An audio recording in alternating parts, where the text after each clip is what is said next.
সাকিব ভাইয়ের কথা বলি অথবা আমরা যার যার ডিরেক্টর হিসেবে রায়হান রাফি,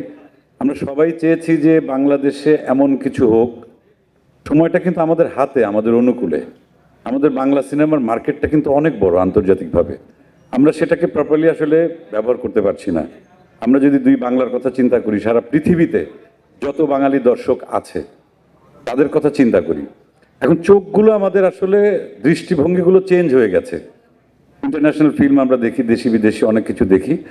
তা সেই মাত্রায় হয়তো আমাদের বাজেট বা আমাদের ইনফ্রাস্ট্রাকচারটা ওইভাবে হয়তো তৈরি হয়নি, কিন্তু তৈরি তো আমাদেরকেই করতে হবে। এবং সেই তৈরি করার চেষ্টার জন্যই আমি কেন এই ছবিতে আমি ইনক্লুড হলাম, শাকিল ভাই, রনি এবং রাফি যখন আমাকে কল করলো যে আপনার সঙ্গে একটু কথা আছে আসুন, আমি যখন দেখলাম সাকিব ভাইয়ের সঙ্গে আমার এর আগে যতবার দেখা হয়েছে, কোনো হয়তো অ্যাওয়ার্ড প্রোগ্রামে অথবা কোনো ব্যক্তিগত কোনো প্রোগ্রামে, সেখানে ওনার কথাবার্তা শোনার পর আমার মনে হয়েছে যে উনি আসলে বাংলা সিনেমার জন্যে মানে ডেডিকেটেড একজন মানুষ, শুধুমাত্র অভিনেতা নন। আমরা অনেকে ইন্ডাস্ট্রিতে কাজ করি, কিন্তু সেটা অনেকে করি শুধুমাত্র রুটি রুজির জন্যে, কেউ করি সিনেমার স্বার্থে, কেউ করি শিল্পের স্বার্থে। এই মানুষটার সঙ্গে আমার যতবার কথা হয়েছে আমার মনে হয়েছে যে তার যত জনপ্রিয়তা, সর্বোচ্চ জনপ্রিয়তা বাংলাদেশে আছে, এটাকে যদি ঠিকঠাক মতো কাজে লাগানো যায়, আমাদের সিনেমাকে চেঞ্জ করা সম্ভব, আন্তর্জাতিক মানে নেওয়া সম্ভব এবং আমাদের আন্তর্জাতিক বাজারে আমাদের একটা বিস্তৃতি ঘটানো সম্ভব। সেই জায়গা থেকে যখন আমাকে এনারা তিনজন ডাকলেন, রাফি, তারপর শাকিল ভাই এবং রনি, তখন আমাকে যখন এই প্রস্তাবটা দেওয়া হলো, আমি আসলে অনেক আগে থেকেই চেষ্টা করছিলাম এবং আমার আর শাকিব ভাইয়ের যত আড্ডা হয়েছে, খুব কম হয়েছে যদিও, কিন্তু সেই আড্ডার ভিতর কিন্তু মোটামুটি একটা জিনিসই সবসময় বের হয়ে আসছে যে আমাদের একসঙ্গে কাজ করা উচিত। এটা আমারও যেমন বিশ্বাস ছিল এবং এটা একটা আমার জন্য কি বলবো, আমি বলবো যে একটা সুযোগই, যে দেখি আমরা যদি একসঙ্গে কাজ করে যদি আমার কিছু দর্শক আছে, তার অনেক দর্শক আছে, বা আমরা একসঙ্গে কাজ করলে পরে যদি অধিকাংশ দর্শককে যদি আমরা সিনেমা হলে আনতে পারি, আমরা নেক্সট টাইমে অনেক বড় বড় বাজেট নিয়ে আমরা বড় বড় ছবি করতে পারবো। সেই সঙ্গে কলকাতার দর্শককে ইনক্লুড করা, মিমি ওইখানকার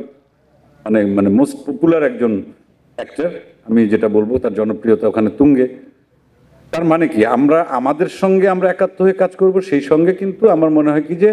সারা পৃথিবীতে যত বাংলা ভাষাভাষী আছেন, যত দর্শক আছেন, তাদেরকে শুধুমাত্র ছোট্ট একটা শক্তি দিয়ে আসলে তাদেরকে ধরা সম্ভব না। এই শক্তিটাকে আসলে বৃহত্তর করতে হবে, সেই সঙ্গে আমাদের একসাথে কাজ করতে হবে। এবং এই ছবিতে আমি রাফিকে স্পেশাল একটা থ্যাঙ্কস জানাই, যে চরিত্রে যাকে প্রয়োজন, তার ব্যাকগ্রাউন্ড কি সেটা রাফি খুব ভালো করে জানে, কোন মানের অভিনেতা সেটা সে খুব ভালো করে জানে। তাদেরকে এই এক ক্যানভাসে রাফি তাদেরকে এনেছেন এবং আপনারা যখন দেখবেন ছবিটা, এটা আপনাদের বলতে হবে। এবং আমি আপনাদের কাছে দাবি রাখি, সাংবাদিক ভাই বোনদের কাছে, যে